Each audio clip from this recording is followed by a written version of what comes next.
Donc, mesdames et messieurs, bonsoir.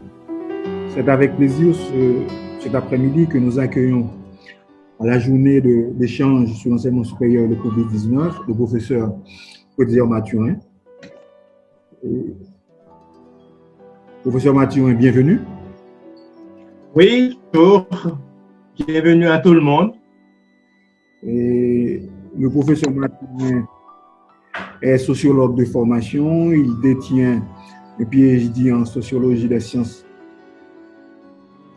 humaines et de l'enseignement supérieur. Ancien directeur de la direction de l'enseignement supérieur et de la recherche, DERS, du ministère de l'Éducation nationale, ancien coordonnateur du comité de pilotage du ministère de l'Éducation nationale, auteur d'un rapport publié en 1997 sur l'enseignement supérieur en Haïti, État, enjeux, perspectives, paru en 1997, les perspectives, co-auteur de l'ouvrage collectif Économie politique et gouvernance de l'éducation en Haïti au XXIe siècle. Le professeur Mathurin dispose d'une expertise assise sur la question de l'enseignement supérieur. Je n'ai pas jugé peut-être important de m'attarder sur les publications, parce que je sais qu'elles sont nombreuses, souvent et diverses. Donc, en tout cas, nous avons avec nous vraiment une figure imposante, secteur de l'enseignement supérieur, et de la scène internationale. Il a travaillé en Haïti, mais il travaille également au Canada, probablement aussi en France. Donc, c'est quelqu'un qui est très, très connu dans les milieux de recherche, dans les milieux de l'enseignement supérieur d'une manière générale. Donc, professeur Mathurin, merci d'avoir répondu à notre appel. Et sans plus tarder, je passe la parole au journaliste, à notre communicant, Wagenson Noël, qui va animer le sujet. Alors là, on vous a présenté comme quelqu'un qui connaît le système de l'enseignement supérieur en Haïti pour avoir travaillé comme, en tout cas au sein de la direction qui s'occupe de ce sous-secteur, comme on l'appelle, le sous-secteur de l'enseignement supérieur. Et vous avez certainement fait des publications, vous avez certainement fait des recherches sur la question. Et aujourd'hui, vous êtes mieux placé pour essayer de comprendre les menaces, les opportunités que nous offre la pandémie du COVID-19. En tout cas, les opportunités que ça offre aux acteurs de ce secteur et comment vous voyez les menaces et surtout les opportunités. Qu'est-ce qu'on peut en faire? Ok, parfait. Je vais juste faire une petite précision. J'ai créé la direction de l'enseignement supérieur et de la recherche scientifique et j'ai contribué à la faire fonctionner pendant près de 4 à 5 ans. Et après, ensuite, on a passé la main aux autres qui ont poursuivi jusqu'à présent. Et j'ai l'impression qu'ils continuent de faire du bon travail.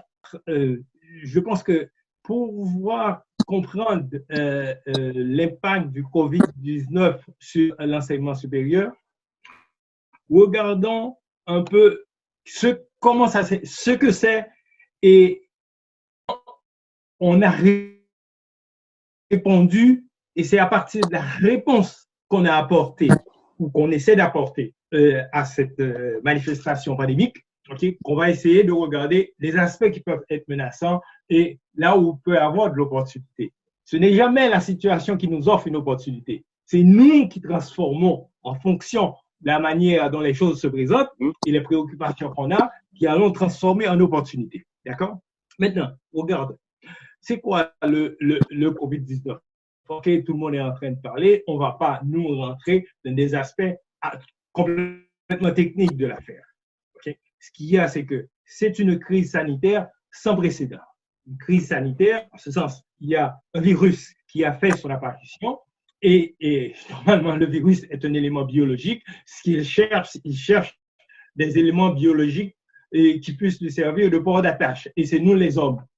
Et on a constaté la manifestation agressive de ce virus qui se présente comme étant extrêmement létal. Ce qu'on a remarqué, c'est que rapidement, ça s'est répandu à travers le monde et finalement, on a dû reconnaître qu'on était en face à une pandémie. Et face à cette crise sanitaire, les autorités ont réagi d'une manière générale à travers le monde presque de la même manière. De la même manière, qu'est-ce qu'on a remarqué qu'ils ont fait? D'abord, ils ont procédé à ce qu'on appelle le confinement de la population, qui a énormément d'implications. Ensuite, ce qu'on a remarqué, ils ont carrément presque fermé les activités économiques. Okay? Tout de suite, ça va avoir énormément de répercussions à partir du moment où vous fermez des activités économiques. Maintenant, demandez aux gens de rester chez eux. Ben, comment ils vont faire pour vivre, pour subvenir à leurs besoins? Tout de suite, ce que nous avons vu, c'est que l'État a pris un certain nombre de mesures pour venir en appui aux gens qui ne seront pas, qui ne sont pas au travail, et pour leur apporter la liquidité nécessaire pour qu'ils puissent faire face à leurs besoins. Et qu'est-ce qu'on a remarqué par ailleurs en ce qui concerne les entreprises qui ont été fermées, ça crée immédiatement des situations qui vont déboucher sur du chômage. Par exemple, je ne sais pas si vous êtes au courant, aux États-Unis, c'est quoi? Plus de 25 millions de chômeurs sur une population de 300 millions. Au Canada, sur une population de 33 millions, on a 3 millions de chômeurs. Et n'en parlons pas pour le cas de chez nous. Je ne sais pas comment c'est, parce que je sais qu'on avait fermé et par après, qu'on avait demandé ou laissé la possibilité que les parcs industriels puissent reprendre. Là encore, il y a un certain nombre de répercussions qu'on doit avoir. D'accord? Maintenant, cette menace, cette fermeture de l'activité économique entraîne également un certain nombre d'autres difficultés. Parmi les autres difficultés, ce qu'il y a, c'est que l'activité économique est généralement réglée à partir des bourses. Qu'est-ce qu'on a remarqué? On a remarqué des activités extrêmement importantes au niveau des bourses et même des fois des effondrements et autres. On a remarqué une remise à l'honneur de l'État, puisque contrairement à ce qu'on savait avant, on courait après les États à propos de cette question de déficit. Et dans certaines organisations, si on prend dans le cas de l'Union européenne, et je crois qu'il s'est même réglé, le déficit n'est pas autorisé. D'accord? Maintenant, autre aspect qu'on peut voir dans cette affaire-là, c'est que les gens étant contraints à rester chez eux, ben, il va falloir les occuper. Et comment on va les occuper? N'oubliez pas que nous étions dans une société où la technologie, particulièrement les technologies de communication, d'information et de communication, ont pris énormément d'importance, où il y a des plateformes, par exemple le Netflix, qui est une plateforme extrêmement importante, okay, comparativement aux entreprises qui sont où ça marche bien, mal pour eux en bourse, ben Netflix, ça va très bien pour lui. Les gens sont restés chez eux, ils ne peuvent sortir que pour acheter l'essentiel, mais c'est le commerce en ligne qui s'en prend de l'importance. C'est Amazon qui fait son beurre. D'accord? Donc, tout ça, ce sont des éléments qui nous indiquent un certain nombre de choses. On pourrait revenir un peu sur cet aspect-là. Maintenant, revenons sur la question du confinement. Le confinement imposé par l'État apparaît tout de suite comme une entorse aux libertés civiles qui caractérisent particulièrement les sociétés dans lesquelles nous vivons. Cela veut dire on voit poindre une certaine forme d'autoritarisme. Donc, dans ce cadre-là, le Covid amène sur la scène énormément d'éléments qui remettent en cause l'ensemble de nos modes de fonctionnement. Dans le cas des universités, vous devez savoir que les universités, ce sont des institutions de formation qui ont pour responsabilité de répondre à des besoins de main-d'œuvre hautement qualifiée et de produire du savoir qui permettent maintenant aux sociétés de pouvoir faire face à bon nombre de leurs problèmes et même d'anticiper sur les évolutions. La façon dont fonctionnent les institutions d'enseignement supérieur, elles ont nécessairement besoin d'interaction entre les acteurs, c'est-à-dire d'interaction physique, la présence physique. Le confinement va contraindre ces institutions-là à recourir pour celles et ceux, en disant les autres instituts, qui en sont capables, de recourir à la formation en ligne. Fournir de la formation en ligne, ça implique que les étudiants ont un accès à Internet avec un débit important. Avoir un accès à Internet, que ce soit, vous le prenez par le job ou par moyen, ça voudrait dire des dépenses. Parce que selon le programme qu'ils ont, ils vont payer. Donc, c'est autant de dépenses que malgré le fait d'être confiné, ce sont des dépenses qui n'étaient pas prévues. D'accord? Et ce que ça a comme importance dans une société comme Haïti, ce n'est pas tout le monde qui a le moyen de pouvoir s'offrir l'accès Internet. Okay? Vous voyez tout de suite là qu'il y a je pourrais dire, une première menace sur les institutions d'enseignement supérieur. La première menace, c'est les gens qui peuvent suivre par la formation en ligne. Là, ils vont devoir payer.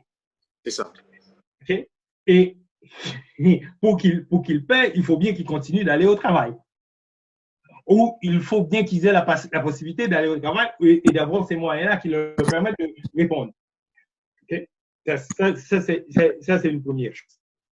La deuxième chose, ceux qui n'ont pas les moyens de payer, ils vont faire partie de ce qu'on va et la population qui, au fur et à mesure, va abandonner. Oui.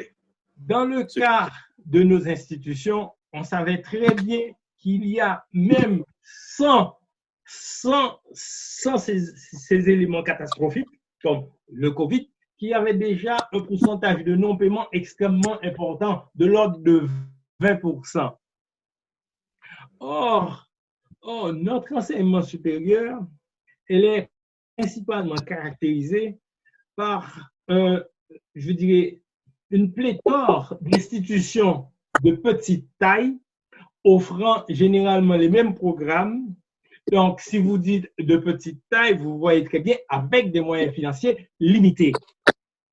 Maintenant, cette situation de difficulté économique, de chômage pour certains, va entraîner une perte de la clientèle pour bon nombre de ces institutions. Ça voudrait dire, de ces 200 institutions qui existent, okay, dépendamment de la durée qu'aura cette crise, peut-être que certaines vont disparaître.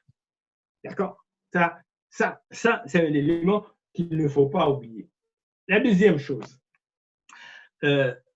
nos institutions, la façon dont l'enseignement supérieur s'est développé chez nous, elle s'est fait, je dirais, à la faveur d'une massification qui s'est faite au niveau de l'enseignement,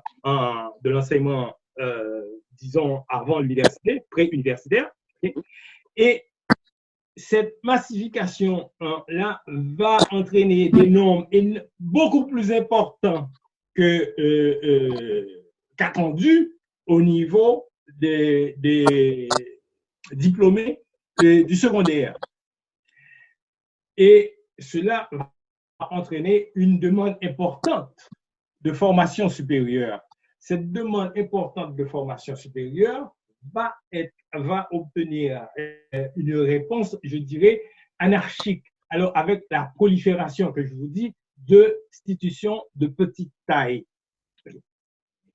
Maintenant, cette prolifération d'institutions de petite taille, on pourrait dire, il n'y a pas de problème, dans la mesure où on avait déjà une capacité d'articulation et de régularisation du fonctionnement de l'enseignement supérieur.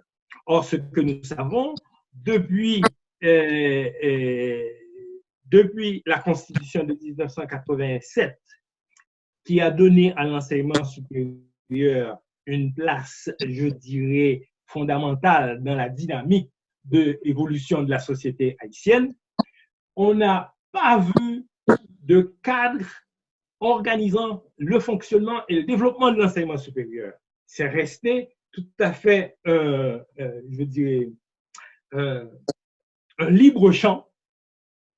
Et ce faisant, tout ce monde-là qui entre et offre des programmes de formation sans que ça réponde à des normes sur lesquelles tout le monde se sont entendus, a créé nécessairement une remise en question, à savoir, est-ce que si mes enfants fréquentent telle ou telle institution, est-ce qu'ils auront une formation de même qualité, ça veut dire une formation qui réponde exactement aux mêmes normes.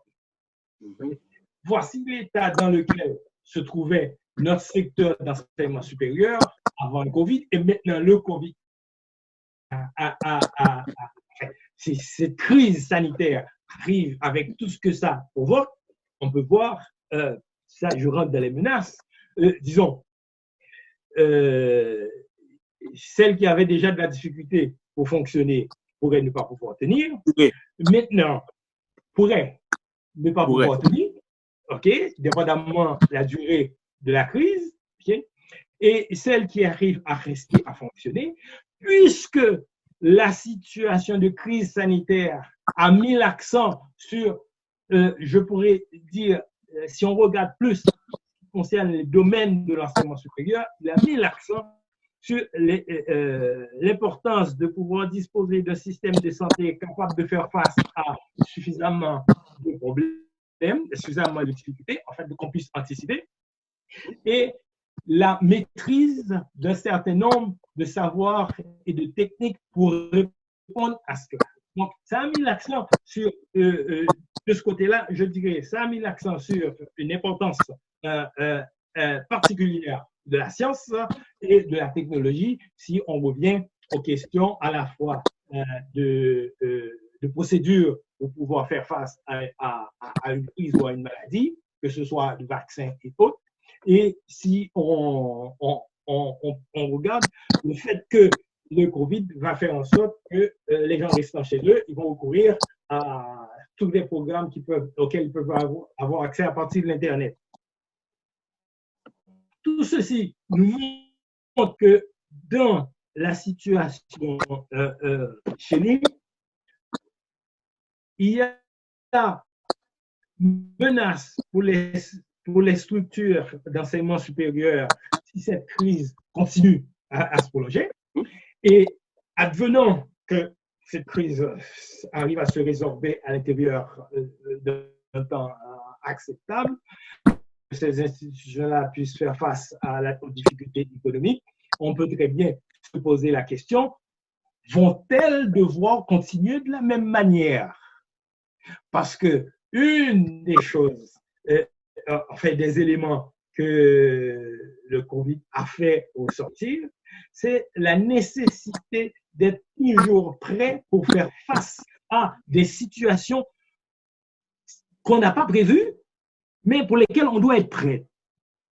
Donc, capacité technique de ta société à pouvoir répondre à ces problèmes-là, capacité technique de votre société à pouvoir hésiter sur une catastrophe naturelle. On a eu le cas du tremblement de terre en 2010.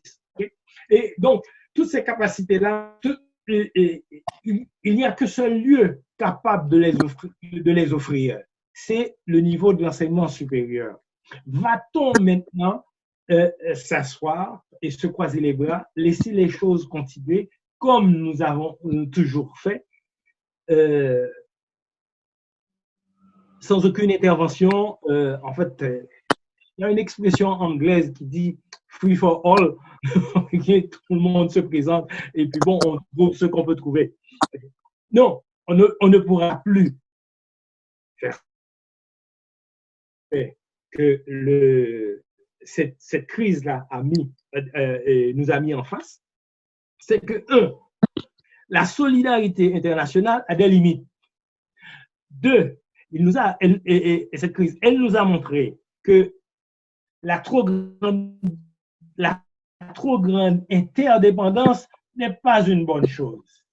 Parce qu'on a vu que, par exemple, chez nous, c'est vrai, chez nous, on produit des masses, mais on a dû aussi importer des masses. Et pour importer, il a fallu, on a été là où ça pouvait être acquis à des prix qui nous permettaient de compenser le nombre. Et ça augmente les coûts. Donc, vous ne pouvez pas, en tant que quantité, groupe humain, ayant connu ces problèmes-là, ces difficultés-là, et ne pas prendre des décisions qui nous permettent d'être à la hauteur. C'est ça. Donc, c'est en ce sens-là, je dis, oui, un exemple, voici là où on peut voir les menaces qui paraît le plus évident, c'est au niveau de la crise et l'effondrement de la capacité de payer des gens.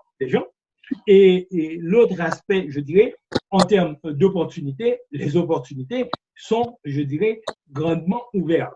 Est-ce que nos institutions ou par exemple la Corpua va-t-elle pouvoir réussir à mobiliser le monde pour profiter à la faveur de ces crises? Il faut que nous avancions dans la mise en place de normes qui seront communes à toutes les institutions de façon à pouvoir offrir à la population la garantie que la formation disons, de médecins ou d'ingénieurs ou de sociologues, qu'elle se fasse dans n'importe laquelle des universités, elle va répondre à ce que c'est un professionnel de ce domaine-là. Voilà. C'est ce qu'on appelle la régulation, je dirais, en termes d'harmonisation des programmes. Mais il y a une autre forme d'éducation. Est-ce que l'État va continuer à le domaine les faire, tout le monde vient et crée son institution d'enseignement supérieur, comme il va créer une école, je dirais, fondamentale, ou bien une école secondaire. Maintenant, ça peut dire, est-ce qu'on va arriver à mettre en place le cadre institutionnel permettant d'accompagner l'évolution pour qu'il puisse répondre à la fois à la demande des familles qui s'attendent à une éducation de qualité pour leurs enfants et répondre également aux besoins de notre société qui, dans son cours d'évolution, connaît énormément de problèmes. Je ne sais pas si vous voulez que je rentre dans les problèmes que connaît notre société. Vous avez étalé les menaces et même les opportunités poser le problème. Maintenant, si vous auriez des recommandations par rapport aux acteurs sur place, par rapport à la crise, je parle des acteurs de l'enseignement supérieur, qu'ils soient publics, ou qu'ils soient dans le public ou dans le privé, ou même à l'État. Vous venez de mentionner qu'il existe un problème de régulation et vous avez dit que certaines universités peuvent disparaître par rapport à la crise. Et vous avez aussi dit qu'il faut renforcer le système de régulation. Je crois que le premier constat qu'on peut faire, c'est une demande urgente que l'État donne à ce secteur le cadre institutionnel qui va garantir son développement. Je voudrais préciser, ce n'est pas seulement le fait d'élaborer un texte de loi et d'arriver à le promulguer. Il y a tout un ensemble de mesures que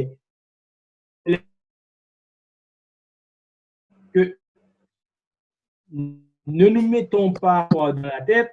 La question du financement de l'enseignement supérieur, elle se pose partout à travers le monde. D'accord? Donc, nous, de notre côté, on doit voir comment adresser cela. Nous avons vu que cette crise sanitaire a également provoqué des difficultés économiques énormes. Il faut pouvoir mettre en place des mesures d'accompagnement permettant à cette population qui a manifesté de réel intérêt pour l'enseignement supérieur de pouvoir y accéder de façon à acquérir les compétences nécessaires pour qu'ils puissent être mis à la disposition du développement de son pays, du côté de l'État, grosso modo. Maintenant, si on va du côté des institutions d'enseignement supérieur, l'existence de l'accord PUA a montré qu'il y avait une certaine prise de conscience de la part des institutions qu'elles ne peuvent plus continuer à être chacun pour soi, à vouloir faire cavalier seul. Il est extrêmement important qu'elles se regroupent. Il ne faut pas s'attendre à ce que tout le monde accède au groupe. Bon, c'est clair. Tout le monde ne se trouve pas au même niveau. Mais que celles qui se sont regroupées soient en mesure de se donner, je dirais, des éléments de cadrage clairs pour harmoniser leur programme et s'entendre sur un certain nombre d'éléments qui sont tout à fait problématiques, que ce soit les conditions d'entrée et les conditions de fonctionnement, les conditions de sortie. Et il y a tout cela. Maintenant, un autre aspect qui est extrêmement important, c'est que vous ne pouvez pas penser que vous allez avoir des institutions d'enseignement supérieur capables de faire face à la situation sans une reconsidération de la colonne vertébrale de l'institution d'enseignement supérieur. La colonne vertébrale de l'institution d'enseignement supérieur, c'est son corps professoral. Et ça veut dire avoir du personnel dédié au fonctionnement de l'institution. Le fonctionnement de l'institution d'enseignement supérieur, ce n'est pas seulement en 2 ou 3 heures de cours, c'est aussi une participation à la vie institutionnelle. Qu'est-ce que c'est la vie institutionnelle? Vous avez du monde chaque jour qui sont présents dans ce campus ou dans cet endroit que vous avez comme institution.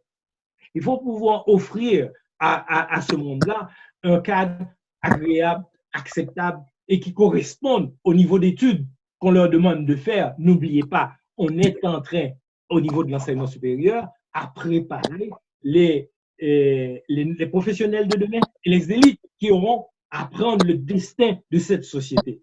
Donc, vous ne pouvez pas les offrir comme cadre n'importe quoi. Il faut pouvoir s'entendre sur ce cadre d'accueil. Il faut pouvoir s'entendre sur qu'est-ce qu'on met comme accompagnement pour que l'étudiant puisse entrer et sortir avec une expérience d'enseignement supérieur qui lui donne la conviction qu'il a une responsabilité.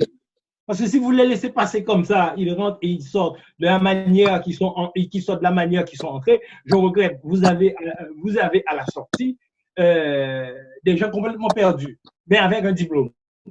Okay? Donc, imaginez-vous ce que ça fera lorsque ces gens-là se retrouveront dans des institutions. Il y a énormément de choses qu'ils n'ont pas connues. Et on ne peut pas leur demander de fournir ce dont ils n'ont aucune représentation de ce que ça peut être, le vivre ensemble. Okay?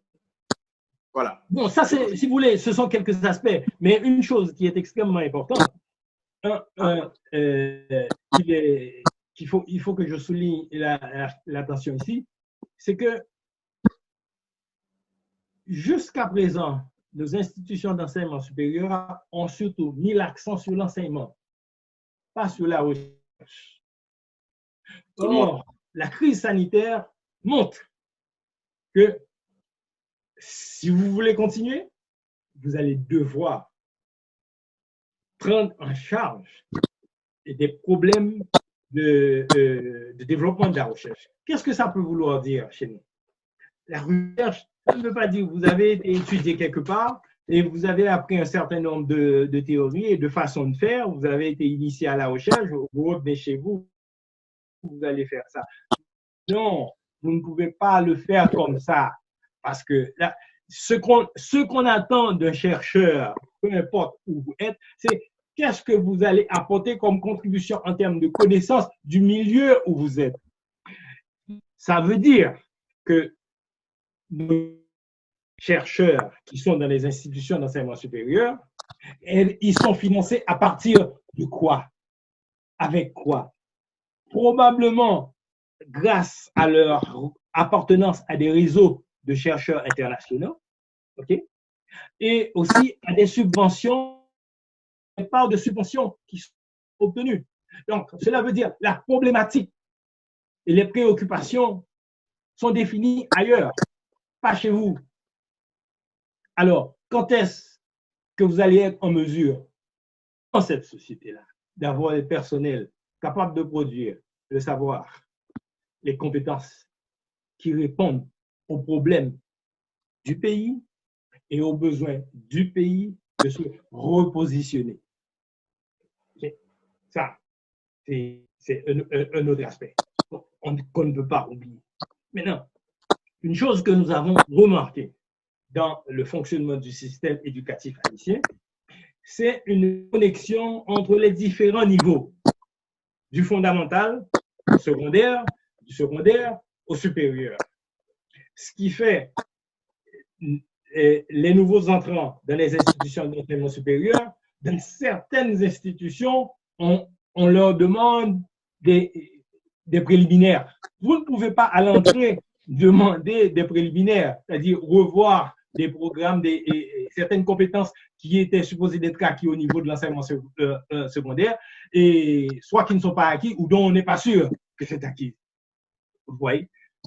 Là, ça veut dire qu'il faut amarrer et arrimer et toutes les étapes du système éducatif et faire en sorte que le supérieur est capable non seulement d'irriguer en termes de formation de personnel, mais d'irriguer en termes de savoir et de compréhension de la capacité d'apprentissage de nos jeunes. On va rester peut-être en contact et la Corbu va vous contacter certainement.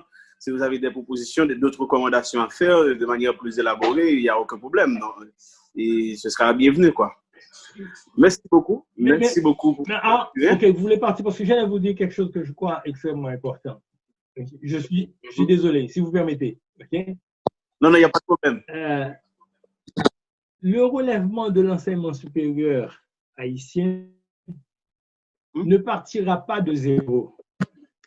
Nous avons dans notre histoire, je dirais, en matière d'enseignement supérieur, 3 géants. Je veux parler de Dantes Bellegarde. Oui.